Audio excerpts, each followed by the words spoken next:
In our previous session, we studied living things can move, grow, breathe, eat, drink, feel and reproduce. Now in this session, that is session 3, we will be discussing all these features of living things one by one in detail. So let us take first living things move as per your textbook. So we will refer your textbook, you will be referring your textbook, and in that the first point which is discussed is living things move. Children, we see that all the animals move from one place to another. You would have seen cats, dogs, cows, even we human beings. We don't stay at the same place. We keep moving from one place to another. Now, if you give a thought that why do we move? Why do animals move? Or why you move? Then you will find out, you will come to a conclusion that we move, the animals move in search of food. Animals from one place to another, they go on searching food. Dogs, they move all around the street to look for the food. They also move to look for their shelter. Now you will see that the birds, they keep flying from one tree to the other tree to search for which place they are going to make the nest. So animals move in search of food, to make shelter, and also they move to protect themselves from their enemies. You would have seen a cat being chased by a dog, and the cat keeps running to protect itself from the dog. So what we are seeing here, that the animal moves from one place to another in search of food, shelter, and also to protect themselves from their enemies. Okay, now do all living things have the same type of movement? No. All the living beings don't have same types of movement because their body structure, their organs, that differs.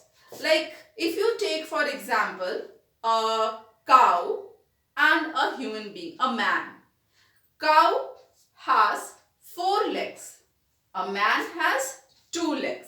So cow walks on the 4 legs, and we human being, we people, we man and women, girls and boys, we walk on our 2 legs. So this is the difference between the movement of different beings. In the same way, here you can see on the board I have drawn the fish. Is the fish having any leg for movement? No. Fishes have fins. These are called the fins. Fins are the organs in fish which help the fish to run. No, not to run. They swim with the fins. With the help of fins, they swim in the water. In the same way, the birds, you have seen the birds flying in the sky. Do they fly with the help of their leg? No, with the help of their leg, they sit on the tree, they sit on the land, on the ground. But when they need to fly, they fly with the help of their wings. So we see that different animals have different organs for movement. The animals, those who live on land or human beings, these animals are having legs to move, either 2 legs or 4 legs, and they move on the land with the help of their legs. The fish which lives in water moves with the help of fins, and they swim in the water. The birds, they fly in the sky and they move with the help of their wings. So we see that different animals have different organs for movement. Children, you can copy this part from here till this diagram in your notebook. We have learned the movement in animals. Now here we will see how the plants move. move from one place to another. When we compare living things as plants and animals, we see that animals can move from one place to another as we discussed, but plants do not show the movement in which it can move from one place to another. But we can see the movement in plants. For example, you take a mimosa plant. Mimosa plant is touch me not plant. In some places, it is also known as Lajwanti plant. So in this plant, what we observe is that when we touch the leaves of the mimosa plant, that is touch me not plants, the leaves of this plant droops. Droops means it gets closed. As you can see in the diagram here, this is the mimosa leaf, touch me not plant leaf. And when this leaf is touched by our finger, then the leaf of this plant droops, means it gets closes. It shows the movement here. So this is the kind of movement which is shown in the plants. So now children, copy it down in your notebook.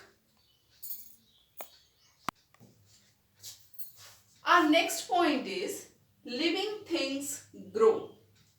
Here in the diagram you can see a baby grows into a boy, and then a boy grows into an adult man. We have seen that we were not of the same height, our hands were not so big when we were small children or small babies. When you were in class nursery or in your prep classes, did you look the same as you look today? No, you were so small. You were small kids, and now you are growing up. Slowly one day you will grow up to become father or mother, like that. Okay. Also you have seen an egg, birds lay egg, and from the egg the chicks comes out. This chick further slowly they grow and become hen or cock. So birds lay their egg in the nest. From that small beautiful cute chicks comes out, and that chick, and again after sometimes few days they grow feathers on their body, they grow wings, and then they become a fully developed bird. So this is showing the growth in the living beings. Also the plants. Plants, when we get seeds from the plant, we sow the seed in the soil. When we sow the seed in the soil, we see small plant coming out of it. And this small plant is called the baby plant. Then we put water, we give soil, proper soil, water and sunlight. And then slowly the baby plant one day grows into a big tree. So what we see from these examples here is all the living things, whether it is plant, animals, human beings, they all grow to a certain extent. So children, now you write down all this in the copy and also draw these diagrams in your notebook. Here, next feature of the living thing, living things breathe.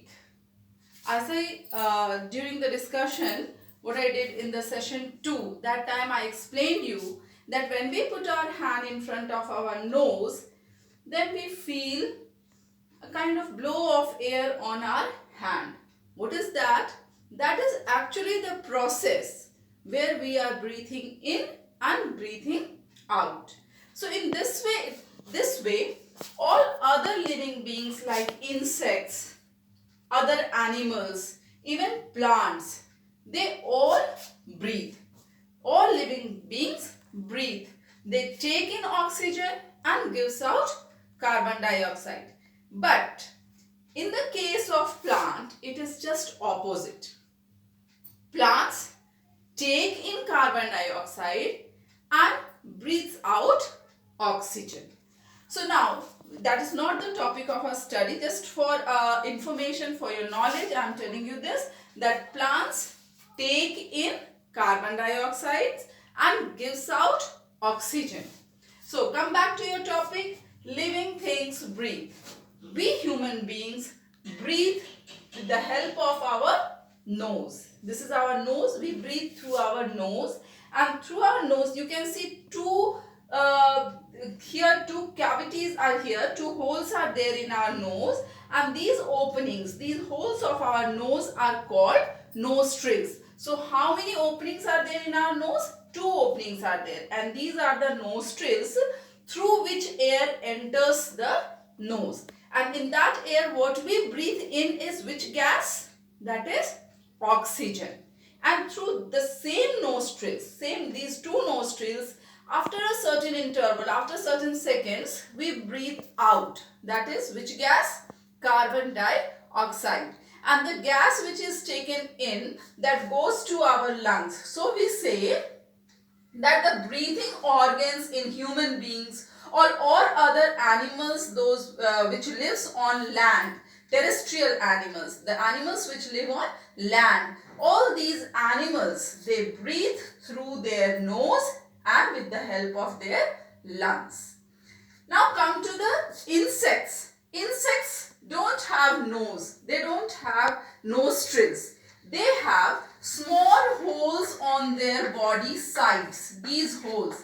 These holes are called air holes or spiracles, that you will study in higher classes. This is called spiracles.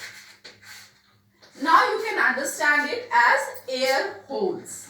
So these insects have air holes on the side of their body through which they breathe air and breathe in air and breathe out air. Now let us come to the plants. These plants, they have small part in their leaves that is called stomata, which couldn't be seen with our naked eyes. To see these stomatas, we need to use a microscope. So we see that these stomata, they take in carbon dioxide and they give out oxygen. So it is told to us that we should have enough greenery around us. We should plant more and more trees so that we human beings on land, we could get more oxygen to breathe, because it is very necessary to have oxygen for our life. So we should grow more plants. So now, did you understand that all living things breathe and different living things breathe through their different organs? Now consider, I have not drawn the fish. Fish also doesn't have any nose or nostril kind of things. Fish has gills. Now let me show you how the fish, I think this you have understood. Now fish has gills for their breathing. Here we see the breathing organ in the fish is gills. Fish lives in water and they breathe inside the water. They get the oxygen from water itself and they breathe through their gills. When you will observe a fish in an aquarium, you will notice that this fish is opening the mouth continuously, and a little bubble sort of thing sometimes appears from this place, that is the gills place. Actually what the fish does, it intakes water from its mouth and that water passes through its gills, and the gills are having certain blood vessels that you will study later on. So those blood vessels in the gills, they absorb oxygen from the water and rest of the water is thrown out of the gills. So what is the breathing organ in fish? The breathing organ in the fish is the gills. So here what we have studied, the breathing organ of human beings or all other land animals are nose and lungs. The breathing organ in an insect is the air holes, or we also call it spiracles. The breathing organ of a fish is gills, or all other animals like tadpoles, the baby of a frog. The tadpoles also, when they are inside water, they breathe through their gills. Then in the plants, the breathing organ is stomata. So children, you now copy it down in your notebook with all these diagram. Here is another feature of living things.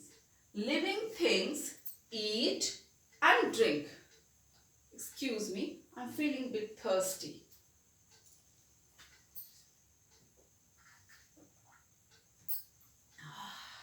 It's okay.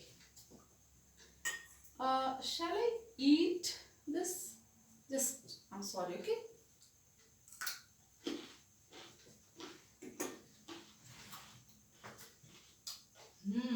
Now I'm feeling a little energetic. Little more water.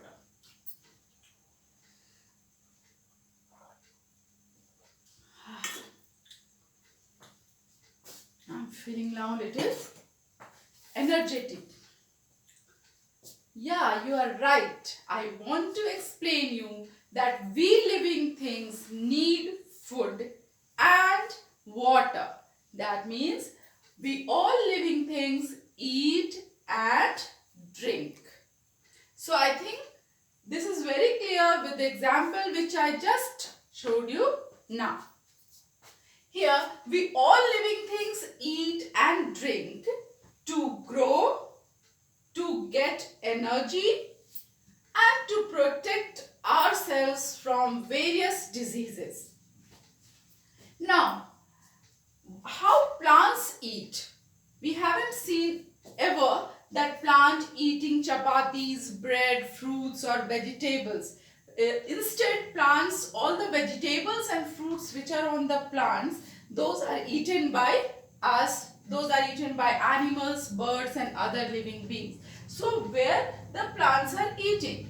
But children, let me tell you that plants have the ability to make their own food in the presence of sunlight, carbon dioxide which they take from the air and water and minerals which they get from the soil.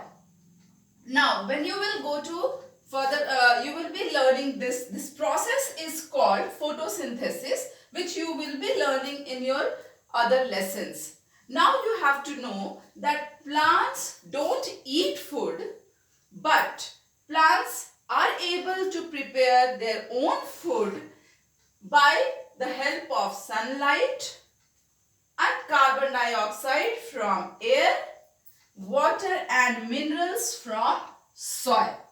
So here it is written, plants make their own food with sunlight, carbon dioxide and water. Now, what is the special thing in plant by the help of which these plants are able to make their own food?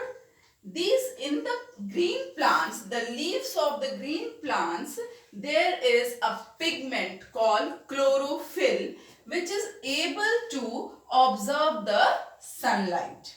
And already you have studied in the previous feature that plants breathe through stomata. So in the leaves itself there are stomatas through which plants take carbon dioxide.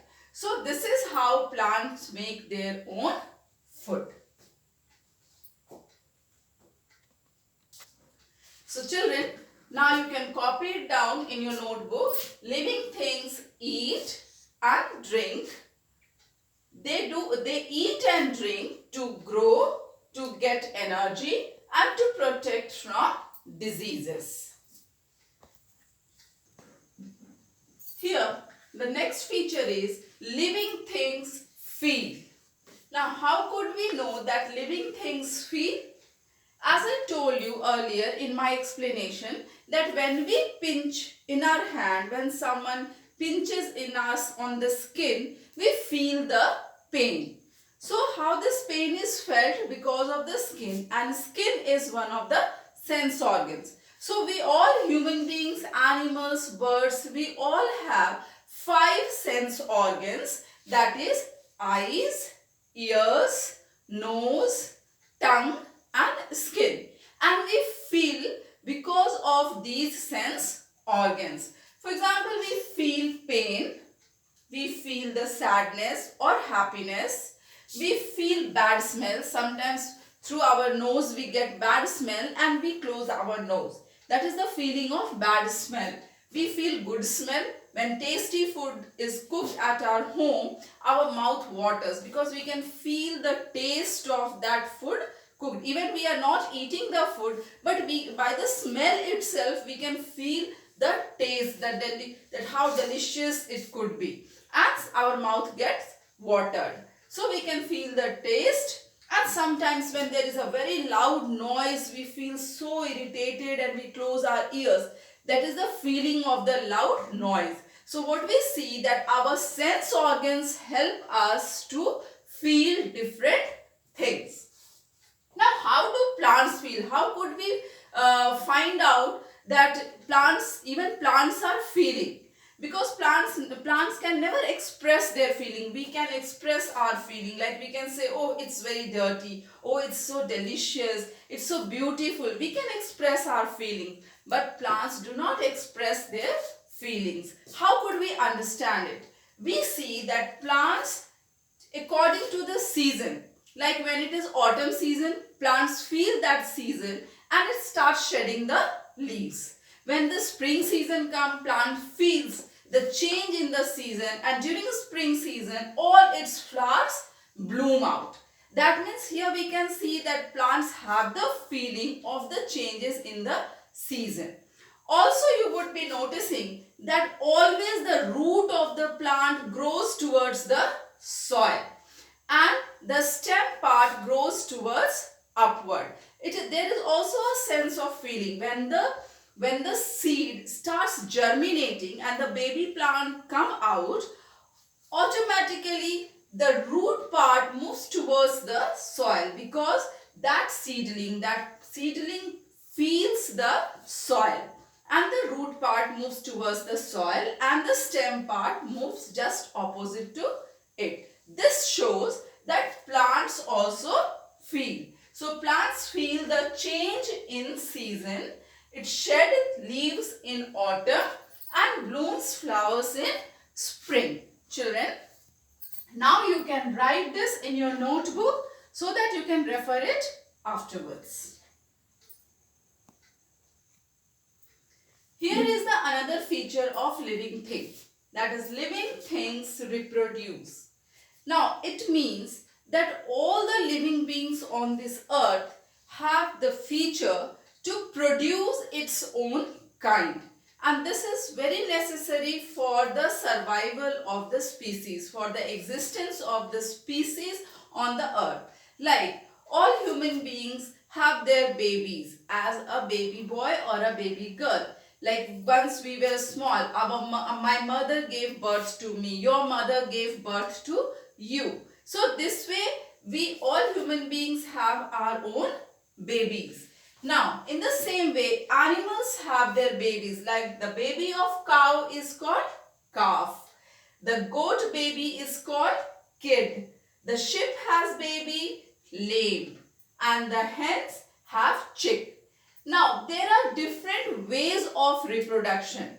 Some animals reproduce by giving birth to their babies, whereas certain other birds and few insects, fishes, they reproduce by laying eggs. Like hen, they don't directly give birth to their babies. Hen do not give birth to the chick. Hens lay egg, and from the egg hatches, and from that chicks come out. So there are two ways of reproduction that you will study later. But now you have to know that living things have a feature to reproduce, that is producing its own kind.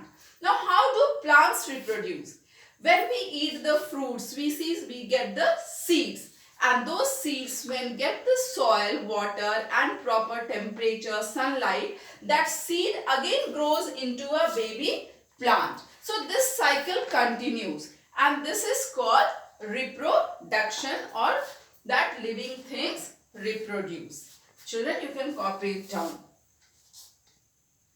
So here I end up with session 3 of the module living things and non-living things.